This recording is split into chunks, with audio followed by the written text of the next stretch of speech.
हम लोगों का टॉपिक है क्या, क्रोमोसोमल थ्योरी ऑफ इनहेरिटेंस, अनुवांशिकता का गुणसूत्रीय सिद्धांत। क्या होता है अनुवांशिकता का गुणसूत्रीय सिद्धांत? कुछ नहीं, देखो जब मेंडल ना काम कर रहा था, ठीक है, क्या काम कर रहा था, जो भी काम कर रहा था, लेकिन काम तो कर रहा था, ठीक है, ठीक है, मटर के पौधे पर काम किया वो, ठीक है, तो वो बात करता था किसका कारक है करके, ठीक है, लेकिन कारक कहाँ उपस्थित रहता है इसके बारे में बताया क्या नहीं।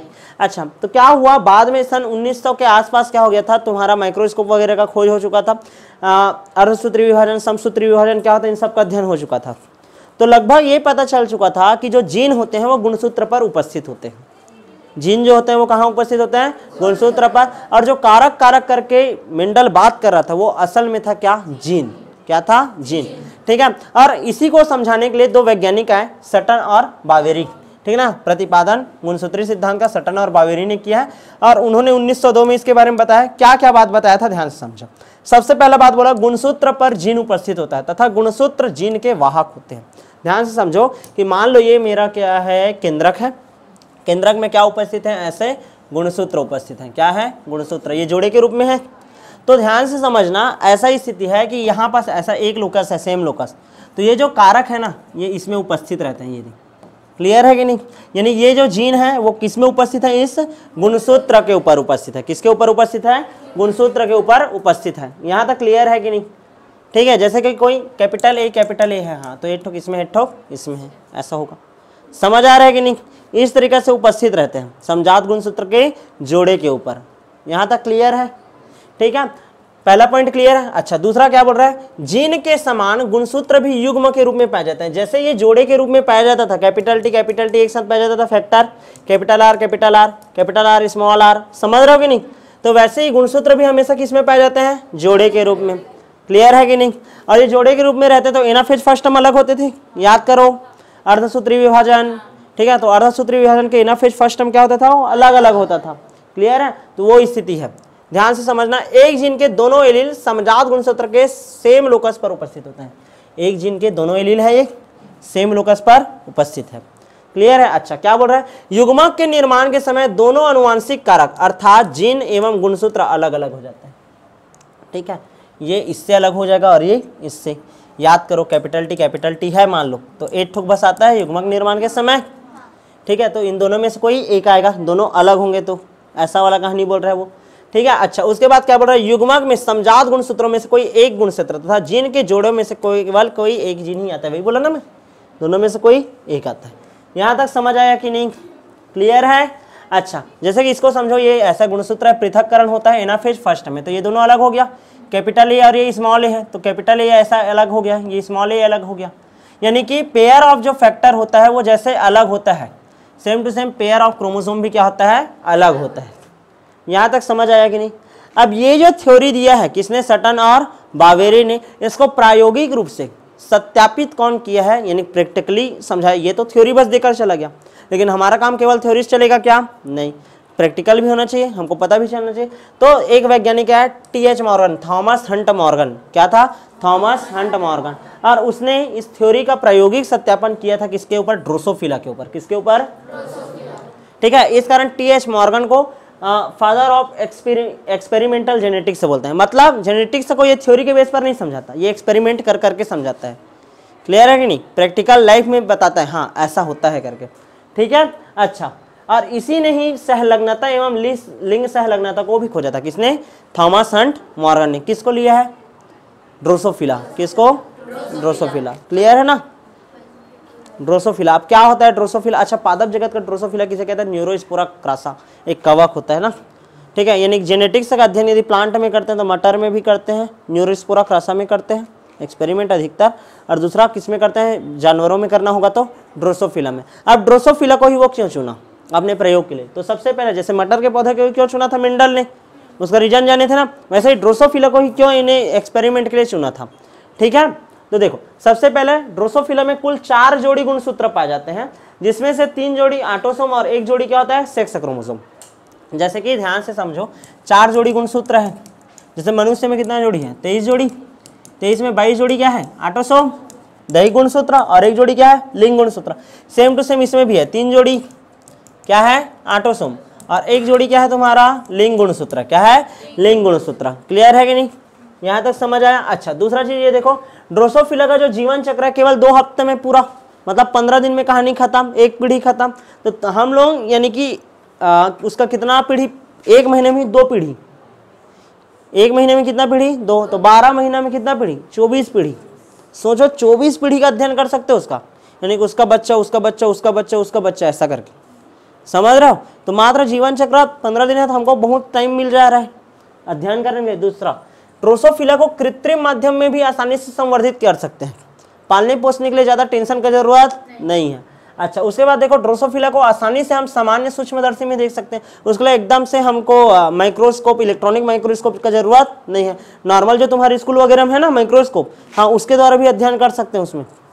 क्लियर है। अच्छा, ड्रोसोफिला में एक बार सामान्य जनन से अधिक संतति की उत्पत्ति होती है, मतलब एक्सपेरिमेंट करने के लिए एक बार उसका यानी कि रिप्रोडक्शन रेट जो है उसका ना वो हाई रहता है, यानी एक बार में बच्चा उत्पन्न करे 10 से 15 20 बच्चे हो रहे हैं, ऐसा वाला कहानी है। तो ज़्यादा यानी ड्रोसोफिला का कमी होगा क्या तुमको एक्सपेरिमेंट के लिए, नहीं।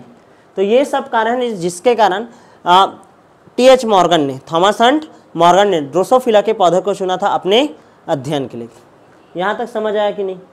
अब हम लोग को पढ़ना है किसके बारे में, लिंकेज के बारे में, सहलग्नता थ्योरी क्या है, क्रोमोसोमल थ्योरी जान डाले हो, ठीक है। क्रोमोसोमल थ्योरी क्या है, जान डाले हो, ठीक। सहलग्नता उत्पत्ति कैसे हुआ, ठीक है, सहलग्नता आया क्या, ये सहलग्नता है क्या, इस चीज को जानना है हम लोग को। ध्यान से देखो, ये आपका गुणसूत्र है, क्रोमोसोम है। मैं ऐसा सिंगल वाला बना रहा हूँ, ऐसा डबल वाला नहीं बना रहा हूँ अभी, ठीक है ना। ऐसा समझो ये जीवन अवस्था का है गुणसूत्र। देखो, अरे जीवन अवस्था में ऐसा रहता है और G2 अवस्था में ऐसा हो जाता है, तो मैं जीवन अवस्था वाला बना रहा हूँ, बना दिया, ठीक है। ऐसा है, देखो हम लोग जैसे कि गोल पीला बीज ऐसा बोलते हैं, ठीक है, गोल और क्या है, पीला। क्लियर है। ऐसा स्थिति है, ध्यान से समझने का कोशिश करना ना। स्थिति ये हो सकता है कि गोल क्या है, शेप है, और ये क्या है, कलर है। ये अलग अलग ट्रेट है। गोल का अपोजिट क्या होता है, झुर्रीदार। क्या होता है, झुर्रीदार। और ये क्या है, हरा। ये होता है। मान लो मैं कहानी ये बोल रहा हूँ, ध्यान से समझना, प्रॉब्लम समझो, फिर सॉल्यूशन आएगा समझ, ठीक है। देखो, गोल और क्या रहेगा, झुर्रीदार, एक लोकस पर रहेगा, same character different trait. Clear है, ध्यान से समझो। यहाँ पास ऐसे आ गया है, ठीक है, ध्यान देना मैं क्या बोल रहा हूँ। देखो, ये ऐसा बना हुआ है हमारा क्या, क्रोमोसोम है, ठीक है। ये एक जोड़ी क्रोमोसोम, ये दूसरा जोड़ी क्रोमोसोम। अब यहाँ पास ये बोल रहा हूँ कि हम लोग बात कर रहे हैं किसका, शेप का। शेप वाला यहाँ पास है, ये एक गोल, और ये क्या है, झुर्रीदार, कैपिटल R और स्मॉल r। क्लियर है। उसके बाद ऐसा स्थिति है, यहाँ पास ये दूसरा क्रोमोसोम है जिस पर उपस्थित है ये कौन सा, पीला और हरा कलर वाला, पीला कलर कैपिटल Y और ये स्मॉल y। क्लियर है, यहाँ तक समझ आया कि नहीं। जब मेंडल सोचा है इन सब चीज़ों के बारे में, जब वो स्वतंत्र अपव्यूहन का नियम दिया, तो मैं स्वतंत्र अपव्यूहन के नियम में आप लोगों को क्या बताया था, याद करो। क्या बोला हूँ कि ये जो रहता है ना, एक मिनट रुको, ये वाला पार्ट जो है, एक मिनट रुकना ना, तो एक मिनट। ये जैसे कि यहाँ पास क्या है, कैपिटल Y और ये क्या है, स्मॉल y, ये है। तो ये वाला जो है, एक मिनट यार इसको हटा देते हैं, ये वाला जो है, ये हिस्सा यानी कि ये वाला इसके साथ जाने के लिए स्वतंत्र है। याद करो, हम लोग 4 प्रकार का संतति बनाते थे, याद है। यानी कि देखो, द्विसंकर क्रॉस पढ़े थे, याद है। द्विसंकर क्रॉस में हम लोग क्या किए थे कहानी, ठीक है। ये capital R capital R capital Y capital Y, और क्या था, small r small r small y small y। तो इसका कैपिटल R और कैपिटल Y, इसका स्मॉल r और स्मॉल y, दोनों का क्रॉस हुआ F1 संतति में, capital R small r capital Y small y, ऐसा बनता था गोल पीला बीज। फिर इसी का क्या होता था, स्वपरागण। क्या होता था, 4 प्रकार का संतति बनता था, एक गोल पीला, ठीक है। और उसके बाद देखो, ये गोल पीला है ना, ये क्या था, झुर्रीदार हरा था ना, झुर्रीदार हरा, ठीक। ध्यान से समझते रहना ना, कॉन्सेप्ट समझ आ जाएगा, मज़ा आ जाएगा तुमको। ये गोल पीला है और एक क्या है, झुर्रीदार हरा, झुर्रीदार हरा। ठीक है, गोल पीला के साथ एक क्या बन सकता है, गोल हरा। और झुर्रीदार पीला के अलावा और क्या बन सकता है, झुर्रीदार हरा के अलावा क्या बन सकता है, झुर्रीदार पीला, ऐसा। और ये आया था 9:3:3:1, याद आया? ठीक है, गोल पीला बनता है, ठीक है, और झुर्रीदार हरा, पेरेंट्स के जैसा, और ये पेरेंट्स से डिफरेंट। अब ये हुआ कैसे होगा, ये हुआ कैसे होगा, देखो स्थिति ये है कि यहाँ पास ये एक गुणसूत्र, ये दूसरा गुणसूत्र, ये तीसरा, चौथा, ये जोड़ा है ना, एक गुणसूत्र का जोड़ा, दूसरा गुणसूत्र का जोड़ा। ये देखो गोल और झुर्रीदार, एक लक्षण का दो ट्रेट, एक लक्षण का दो ट्रेट, यानी कि एक ही लोकस में है ये तो। ठीक है, ये गोल और ये झुर्रीदार, क्लियर है। और ये वाला क्या है, पीला और हरा, अलग अलग गुणसूत्र पर इसके जीन रहे होंगे, तभी ऐसा स्थिति आया होगा। कैसा स्थिति आया होगा, ध्यान देना, ठीक है। कैसा स्थिति आया होगा कि, कैसे बताऊँ, इसको मैं हटा दे रहा हूँ ना, गोला को, समझ जाओगे ना, ठीक है। अंदर में ये ऐसा स्थिति रहा होगा कि ये जो गोल पीला वाला है, ठीक है ना, गोल पीला, ये इसके साथ गया तो गोल पीला बनाया, इसके साथ जाएगा झुर्रीदार के साथ तो झुर्रीदार पीला बनाएगा, बन गया दो स्थिति। यानी ये इन दोनों के साथ जाने के लिए क्या है, स्वतंत्र। ये वाला भी, हरा वाला भी वही है, झुर्रीदार हरा और गोल और हरा, ऐसा बनाया है। यानी कि ध्यान से समझो, ये चारों के चारों आपस में क्या है, स्वतंत्र। समझ आया कि नहीं, क्लियर है ना। कहानी कब का है, जब ये स्वतंत्र है, अलग अलग जोड़े गुणसूत्र में उपस्थित हैं तब, ठीक है ना। लेकिन लेकिन लेकिन दिक्कत ये है कि हर लक्षण, ध्यान से समझना, हर लक्षण का जो जीन है अलग अलग गुणसूत्र पर हो, ये जरूरी है क्या, नहीं। जीन की संख्या 30,000 है और गुणसूत्र का संख्या कितना है, 23 जोड़ा। मतलब समझ रहे हो ना, एक गुणसूत्र पर कितना सारा जीन होता होगा, अलग अलग लक्षण का एक गुणसूत्र पर कितना सारा जीन होता होगा, क्लियर है। तो मैं अब केस ये बोल रहा हूँ कि मान लो ये जो केस बोल रहे हैं ना, ये मेंडल चच्चा बोला था, उसके अनुसार स्वतंत्र अपव्यूहन का नियम यही है कि एक लक्षण दूसरे लक्षण को बिना प्रभावित किए एक दूसरे के साथ स्वतंत्र रूप से जा सकता है, यही था। लेकिन अब क्या हो रहा है, मैं कहानी बता रहा हूँ तुमको, ये कि ये जो गुणसूत्र का जोड़ा है ना, ये एक ही जोड़ा गुणसूत्र है। अब इसी के पास, यहाँ पास गोल और पीला वाला है, सॉरी गोल और क्या है, ये झुर्रीदार, और इसी च में ही, अलग नहीं बनाया हूँ मैं, इसी च में ही क्या है तुम्हारा, यहाँ पास पीला और हरा, क्लियर है। अब कभी अलग होगा तो याद रखो, यहाँ पास से कितना बन रहा था, 4, लेकिन अब कितना बनेगा, 2। इसका मजबूरी रहेगा कि इस गुणसूत्र में ये जो जीन है वो अलग होगा, तो गोल और पीला ही होगा, और ये झुर्रीदार और हरा ही होगा। यानी कि इससे संतति की संख्या केवल कितना मिल रहा है, 2, और इसमें कितना मिल रहा था, 4। यानी कि लक्षण जो है साथ साथ वंशागति की कर रहे हैं यहाँ पास, और उसमें क्या थे, वो स्वतंत्र थे। क्या थे, स्वतंत्र थे। आया समझ में मैं क्या बोल रहा था, समझ आ रहा है नहीं। ये जो अलग अलग लक्षण थे ना, वो जब डिफरेंट क्रोमोसोम में थे तब तो स्वतंत्र अपव्यूहन नियम चला, ये 4 प्रकार का कहानी हो गया। लेकिन मान लो वो एक ही जोड़े गुणसूत्र पर उपस्थित हो, तो हम लोग जो अलग अलग प्रकार का बनेगा कॉम्बिनेशन जो सोचते हैं ना, ऐसा होगा नहीं, क्लियर है ना,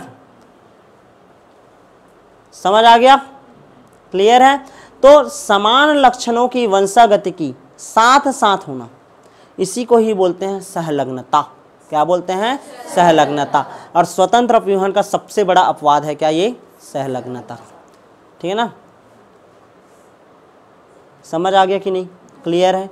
ये जो जीन है वो साथ साथ रहना चाह रहा है, यानी कि गोल और पीला एक साथ ही रहेंगे, हमेशा गोल पीला ही बनेगा और झुर्रीदार हरा। लेकिन इसमें कैसे बनता था, गोल पीला के अलावा देखो गोल हरा भी बन सकता था। समझ आया अब क्या बोलना चाह रहा हूं मैं, क्लियर है। यहाँ मजबूरी हो गया ना, देखो जैसे कि तुम लोग, तुम्हारा जो बस है, ठीक है, तुम बस में सफ़र करते हो, बस में तुम सफ़र करते हो, ऐसा समझो तुम क्या हो, जीन, और बस क्या है, क्रोमोसोम। जिधर बस जाएगा उधर कौन जाएगा, जीन जाएगा। यदि दो ठोक अलग अलग बस में अलग अलग जीन रहते तो एक अलग दिशा में जा सकता है, एक अलग दिशा में, लेकिन एक ही बस में दो जीन सवार हैं, मतलब दोनों को साथ साथ चलना क्या है, मजबूरी है। क्या है, मजबूरी। समझ आया? अब मैं कैसा उदाहरण दे रहा हूँ, ये क्लियर कट है ये। चलो आगे बढ़े तो ठीक है। तो पहले तो ये कॉन्सेप्ट समझो सहलग्नता के अध्ययन के पहले कि क्रॉस कराओगे तो कैसे कैसे आता है कहानी। ठीक है, गोल पीला झुर्रीदार हरा, ये तो है सेम टू सेम दाई दादा जैसा वाला। और ये दो नए प्रकार का कॉम्बिनेशन बनता है जिसको पुनर्संयोजी बोलते हैं हम लोग। क्या बोलते हैं, पुनर्संयोजी। गोल हरा और झुर्रीदार पीला, ऐसा किससे निकाले थे, द्विसंकर क्रॉस से। ठीक है, अच्छा द्विसंकर क्रॉस का रिजल्ट क्लियर है ना, ये गोल पीला 9:3:3:1। यदि सहलग्नता उपस्थित होता है, क्या होता है, सहलग्नता, यदि दोनों के दोनों सेम क्रोमोसोम पर उपस्थित हो, ये देखो आर आर और कैपिटल वाई वाई एक ही जगह में आ गया, ये दे शेप वाला और कलर वाला रे एक ही क्रोमोसोम में। और इस वाले में देखो अलग अलग में था, गोल अलग में, झुर्रीदार अलग, पीला अलग, हरा अलग। यानी कि देखो, यानी ये गोल और झुर्रीदार तो सही है, एक ही क्रोमोसोम का जगह है, लेकिन ये देखो यहाँ पास 2 और 2 4, यहाँ पास केवल कितना 2, यानी डिफरेंट क्रोमोसोम है ना। तो यहाँ पास चलता था कहानी किसका, 9:3:3:1, लेकिन यहाँ पास चलता नहीं है, मजबूरी है, यहाँ पास गोल और पीला ही बनेगा और एक झुर्रीदार और हरा बनेगा। क्लियर है, यानी पुनर्संयोजी का इसमें निर्माण नहीं होता, यानी दो प्रकार का संतति बनेगा, दोनों के दोनों सेम टू सेम किसके जैसे रहेंगे, अपने पैतृक के जैसे, अपने मम्मी पापा जैसे ही, गोल पीला है और झुर्रीदार हरा। क्लियर है कि नहीं। लेकिन लेकिन लेकिन फिर दिक्कत है, ऐसा होता तो नहीं है सेम टू सेम सभी कोई अपने मम्मी पापा जैसे रहते हैं क्या, नहीं, क्रॉसिंग ओवर होता है। तो स्वतंत्र अपव्यूहन ना हो करके हम में होता है क्या, कहानी कैसे चलता है फिर, क्रॉसिंग ओवर का। किसका कहानी चलता है, क्रॉसिंग ओवर का। तो दूसरा चीज़ देखो, ठीक है ना, लिंकेज क्या है, मान लो लिंकेज अनुपस्थित है, ध्यान से समझना, मान लो क्या है, लिंकेज अनुपस्थित है तो 4 प्रकार का संतति बनता है, और मान लो लिंकेज उपस्थित है तो कितने प्रकार का बनता है, 2 प्रकार का। कितने प्रकार का संतति बनता है, 2 प्रकार का। और यहाँ पर स्वतंत्र अपव्यूहन नहीं होता। क्लियर है। केस देखो, लिंकेज उपस्थिति है, जैसे कि लंबा गोल है और बौना झुर्रीदार है, ठीक है, इसका संतति बनेगा तो लंबा गोल ही संतति आएगा और बौना झुर्रीदार। पुनर्संयोजी कुछ बनेगा क्या, नहीं, ऐसा वाला कहानी है। अरे समझो रे बच्चों, ये देखो पहला केस बता रहा हूँ मैं, यदि केवल और केवल क्या उपस्थित हो, लिंकेज, तो देखो ये ऐसा है, लंबा और बौना एक लक्षण का 2 ट्रेट एक जगह में है, एक लंबा और एक बौना। दूसरा क्या है तुम्हारा, गोल और झुर्रीदार, गोल को बोलूँगा राउंड और ये क्या है, रिंकल्ड, एक ही जगह में है, ये इसके साथ जाएगा, ये इसके साथ जाएगा, ऐसा वाला बन सकता है कहानी, नहीं ना।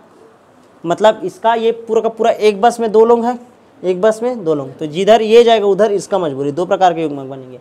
एक बनेगा क्या तुम्हारा, लंबा और गोल, और ये क्या बनेगा, बौना और झुर्रीदार, झुर्रीदार, बौना और झुर्रीदार।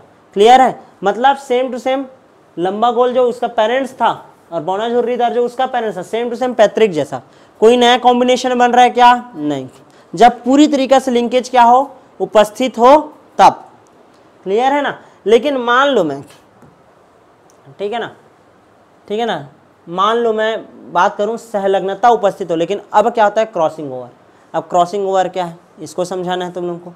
ठीक है, शुरू करें कि मान लो सहलग्नता अनुपस्थित है, स्वतंत्र अपव्यूहन चला। स्वतंत्र अपव्यूहन में क्या होता है, 9:3:3:1, ये और ये गोल पीला झुर्रीदार हरा, टोटल कितना 10, 16 में से कितना 10, यदि निकालोगे परसेंटेज ज़्यादा ही आएगा। और ये वाला क्या है तुम्हारा, नया बना है जो पुनर्संयोजी, नया कॉम्बिनेशन है, यदि संलग्नता नहीं है तो पुनर्संयोजी, कितना 6/16 गुणित करोगे 100, इसका परसेंटेज 50% से क्या आएगा, ज़्यादा आएगा, 50 से क्या आएगा, ज़्यादा, इसका 50% से क्या आएगा, कम। समझ रहे हो कि नहीं। यानी कि हमेशा याद रखना, पैतृक लक्षण जो रहेगा 50% से क्या रहेगा, ज़्यादा, 50 से 100 के बीच में रहेगा। पैतृक लक्षण कितना रहेगा, 50 से 100% के बीच। और जो नया लक्षण बनता है ना, वो कितना रहता है 0 से 50% के बीच में। कितना? 0 से 50%। यदि पूर्ण तरीके से सहलग्नता उपस्थित है, पूर्ण तरीके से सहलग्नता उपस्थित है, कैसे? ध्यान से समझो। पूर्ण तरीके से सहलग्नता उपस्थित है, ये तुम्हारा केंद्रक, केंद्रक के अंदर ये गुणसूत्र, ये एक लक्षण, ये दूसरा लक्षण, एक लक्षण का 2 ट्रेट, गोल और ये झुर्रीदार, ये पीला और ये हरा। यहाँ पास देखो ये इसके साथ जाए, ये इसके साथ जाए, ऐसा संभव है क्या? नहीं। एक ही बस में 2 सवार वाला कहानी बोला था ना मैं, ठीक है। यानी कि एक ही गुणसूत्र है, उसमें दोनों ट्रेट है ना, अलग अलग में रहते थे, स्वतंत्र रहते, लेकिन एक ही में आ गए। तो अब ऐसे स्थिति में पुनर्संयोजी कैसे उत्पन्न होगा? तो इसके लिए भी प्रकृति ने एक काम किया है। क्या काम किया? Crossing over. इसको बताया है क्रॉसिंग ओवर। ये जो तुम स्थिति देख रहे हो, गुणसूत्र जो जोड़ा देख रहे हो, ये है G1 फेज का। कौन सा फेज का? सबको पता है जब सेल साइकिल चलता है तो G1 फेज के बाद कौन सा फेज आता है? S phase. क्लियर है ना? ध्यान से समझना। एस फेज में क्या होता है? डुप्लीकेशन होता है। ध्यान से समझो, जैसे कि मैं तुमको बता रहा हूँ, ध्यान देते रहना ना। ये देखो,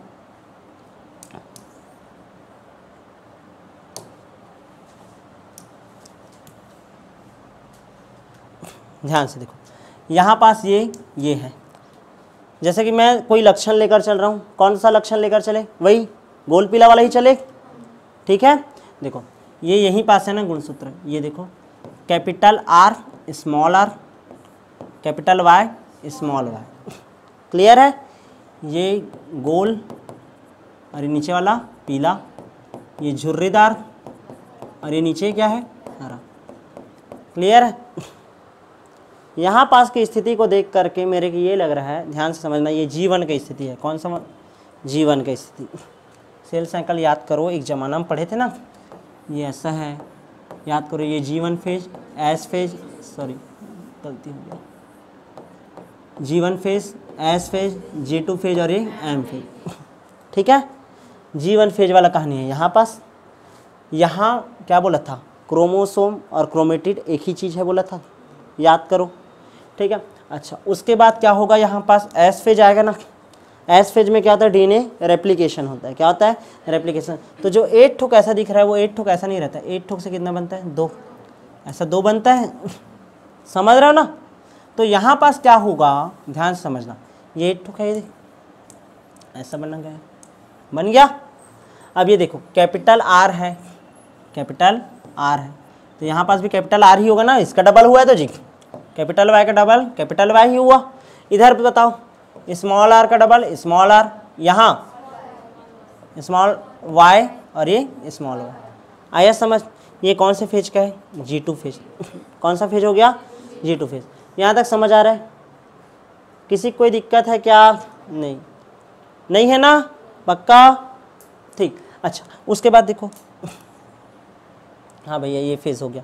अब क्या करें? अब देखो यहाँ पास इसका दूरी देखते हैं, 2 जीन के बीच की दूरी कितना है। ध्यान से समझो, यदि तुम ही लोग सोचना ना, ये ऐसा और ये ऐसा है, ये यहाँ पास का स्थिति देखो, कैपिटल R और ये क्या है? स्मॉल r है, और ये कैपिटल T है और ये स्मॉल t है। क्लियर है ना? कैपिटल T और ये स्मॉल t। 2 मिनट, 1 मिनट ना, ठीक है। ध्यान देना ना, इसी चीज़ को ही बना रहा हूँ। कैपिटल R और ये क्या है? कैपिटल Y, कैपिटल Y, फिर small r small r, small y small y। दोनों के बीच का दूरी ज़्यादा है, तो ये वाला इधर चला जाए और ये वाला इधर आ जाए। समझ रहे हो कि नहीं? दूरी ज़्यादा है तो जी दोनों के बीच का दूरी ज़्यादा है, तो दोनों एक दूसरे को प्रभावित करेगा क्या? ये दोनों नहीं।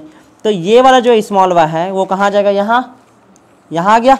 और ये जो कैपिटल Y था वो कहाँ गया? यहाँ आ गया। इसी को बोलते हैं क्या? Crossing over. क्या बोलते हैं? Crossing over. यहाँ तक समझ आया? ठीक है, इधर का इधर। अब देखो तो, गोल पीला, गोल हरा, गोल हरा आ गया।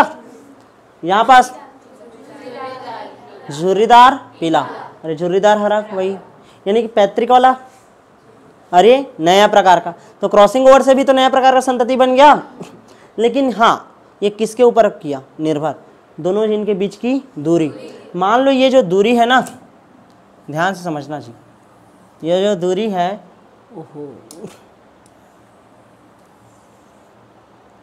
ये जो दूरी है वो उतना दूरी नहीं रहता, एकदम छोटू सा रहता। मान लो, समझ रहे हो मैं कैसे टाइप से बोल रहा हूँ ये, यानी कि देखो दूरी जो ज़्यादा बनाया था ना वो ऐसा रहता है, कैपिटल वाई, स्मॉल वाई और ये स्मॉल वाई, ये तो छोटा छोटा सा, एकदम छोटा सा, तो ये ऐसे क्रॉस करते बनेगा क्या उसको? नहीं, एकदम लंबा था कहानी, यहाँ पास एक जीन है और ये दूसरा जीन है, यहाँ पास एक है और ये, तो ऐसे करके क्रॉस करते बन गया। लेकिन एकदम ये यही हाथ है, तो एकदम ऐसे जोड़ते बनेगा उसको, क्रॉस करते बनेगा नहीं। यानी कि ये जो दोनों के बीच की जो दूरी है वो क्या हो गई आप? कम। यदि दूरी कम हो गया तो क्रॉसिंग ओवर अच्छे से हो पाएगा क्या? नहीं। समझ आ रहा है कि नहीं? तो सहलग्नता जो साथ साथ रहता था उसको कम करने का काम कौन करता है? Crossing over. कौन करता है? Crossing over. और क्रॉसिंग ओवर किसके ऊपर निर्भर करते हैं? दो जीनों के बीच की दूरी के ऊपर। समझ आया? क्लियर है? कॉन्सेप्ट क्लियर हो गया तो मजा आ गया। ठीक है, चल ये अब इसी पढ़ते हैं। अब एकदम सरल लगेगा तुमको, ये भैया यही टाइम पास था करके। देखो यहाँ पास देखो, ठीक है, हम लोग क्या बोल रहे हैं? सहलग्नता दो जीनों के लोकस के मध्य की दूरी के ऊपर निर्भर करता है। यहाँ पास का जो डिस्टेंस है यदि कम है तो क्रॉसिंग ओवर क्या होगा? कम। यदि यहाँ पास के बीच का डिस्टेंस क्या है? ज़्यादा है, तो क्रॉसिंग ओवर क्या होगा? ज़्यादा। समझ आया कि नहीं? क्लियर है? क्लियर है ना? ये देखो लंबा, जैसे यहाँ पास लंबा और गोल बीज लिया है। मैं कैसा वाला कहानी किया था? गोल पीला वाला, ठीक है ना, लंबाई वाला कॉन्सेप्ट नहीं लेता। तो देखो यहाँ पास भी कितने प्रकार का संधि बना? 4 प्रकार का बना, और किसके फलस्वरूप बना? Crossing over. समझ आ रहा है कि नहीं? तो सहलग्नता को कम कौन करता है? Crossing over. कौन करता है? Crossing over. यहाँ तक समझ आ गया कि नहीं? अच्छा, इसका कुछ क्वेश्चन है न्यूमेरिकल, बाद में करेंगे उसको, पहले तो थ्योरी ही निपटाओ। लिंकेज मैप क्या होता है? लिंकेज मैप क्या होता है? ध्यान समझना। यदि दो जीन लोकस के बीच की दूरी अधिक हो तो सहलग्नता क्या होती है? कम, और पुनर्संयोजी अधिक मात्रा में प्राप्त होते हैं। इसके बीच का दूरी क्या है? ज़्यादा। क्या है? ज़्यादा। दूरी ज़्यादा तो क्रॉसिंग ओवर ज़्यादा। क्रॉसिंग ओवर ज़्यादा तो जो नया प्रकार का संतति वही बनेगा ज़्यादा। क्लियर है? वही है पुनर्संयोजी, मतलब नया प्रकार का संतति दी अधिक मात्रा में। ठीक है, अब यदि इसका टेस्ट क्रॉस कराएंगे तो कैसा प्रकार का संतति मिलेगा, ये सबको दिखा रहा है ना। जैसे कि 8 प्रकार का संतति बना है, तो उसमें 6 ठोक है, वो कैसे आ रहा है? 75%, 25%, कैसे करके बताया देखो। जैसे कि ध्यान दो, 3:1:1:1:3 है। क्लियर है? तो यहाँ पास जो ध्यान से समझना ना, यहाँ पास देखो ये दोनों जो साइड में रहता है ना, ये पेरेंट्स वाले रहते हैं, और ये जो नया प्रकार का संतति बना रहता है वो बीच में रहता है। तो देखो टोटल कितना है? 3 और 1 4, 5 3 8 है।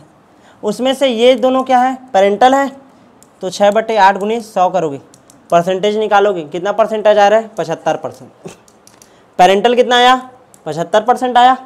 रिकॉम्बिनेंट नया प्रकार का 2/8 होगा गुणित 100। ठीक है, तो ये कितना परसेंट आ रहा है? 25%। कितना? 25%। दूरी ज़्यादा था तो 25% आया। ये दूरी ज़्यादा है, कितना आया? 25%। मान लो ये बोल रहा हूँ कि दोनों के बीच की दूरी क्या हो जाए? कम। दोनों के बीच का दूरी कम कर दिया, तो मान लो अनुपात आया है क्या? 7:1:1:7, ऐसा आया। अरे ये 1-2 प्रयोग है, उसका जो निष्कर्ष है ना वो है, तुमको सिर्फ मैं समझा रहा हूँ कि कैसे, किस टाइप से परसेंट के आधार पर बताते हैं कि हाँ यहाँ पास का दूरी ज़्यादा, यहाँ पास का दूरी कम है। ठीक है ना? देखो 7:1:1, देखो 7 और 1 8, 16 है। टोटल कितना है? 16। ऊपर में कितना? 14, गुणित कितना होगा? 100। ठीक है, 14/16 करोगे 87.5 आ रहा है परसेंटेज।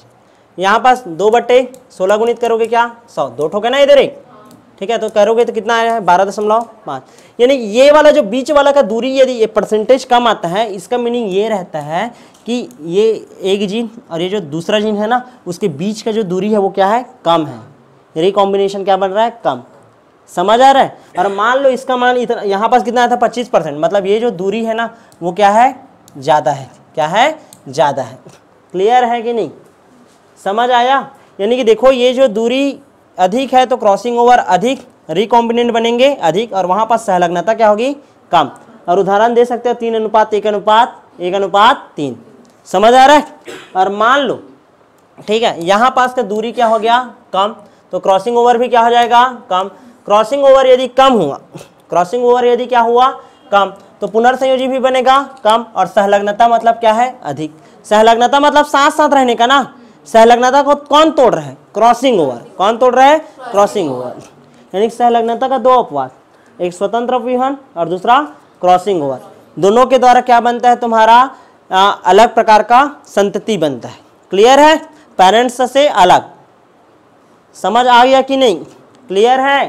ठीक है, अब ये जो तुम्हारा कहानी है ना, ये एकदम दूरी वाला एकदम मस्त बताया। इसको कौन बताया था पता है, थॉमस हंट मॉर्गन का ही एक शिष्य था। ठीक है, स्टुअर्ट नाम से। क्या नाम से, स्टुअर्ट नाम से। इसी ने ही ना ये जो दूरी है ना, ये देख दूरी, इसके बीच के बारे में बताया। और अपने गुरुदेव के सम्मान में ये जो दूरी था उसका मात्रक रखा cm, सेंटीमीटर नहीं, सेंटीमॉर्गन। क्या नाम रखा, सेंटीमॉर्गन। ठीक है ना, मॉर्गन उनके गुरु का नाम है ना, TH मॉर्गन। तो स्टुअर्ट ने इसके बारे में बताया था, तो शिष्य बनो तो इसके जैसा कि अपने ही गुरु का काम को वो फिर आगे बढ़ाया। समझ रहे हो, यानी कि और इसी के नाम से सोचो जेनेटिक्स में इसका तूती बोल रहा है आज। समझ रहे हो ना, यानी उसी का सबसे ज्यादा प्रचार चल रहा है। इन सब के बारे में तुमको पता नहीं रहता, तो कैसे जानते कौन सा लक्षण किसके साथ चलेगा, क्या होगा। बहुत सारा डिसीज के बारे में ही नहीं जान पाते। ये वाला कहानी रहेगा। चलो देखो, तो 100 बात का एक बात, सहलग्नता जितना ज्यादा क्रॉसिंग ओवर उतना ही कम। क्लियर है, क्रॉसिंग ओवर कम मतलब रिकॉम्बिनेंट कम, सहलग्नता ज्यादा मतलब सहलग्नता की शक्ति ज्यादा। और सहलग्नता यदि ज्यादा है तो उसके बीच की दूरी है वो क्या होगा, कम। समझ आया, ये पूरा रिलेशन है और इसी को तुमको बताना रहता है। तो ये इतना तुमको समझ आ गया हो तो बहुत धन्य हो तुम लोग, और तुम लोगों को पूरा सहलग्नता क्लियर है।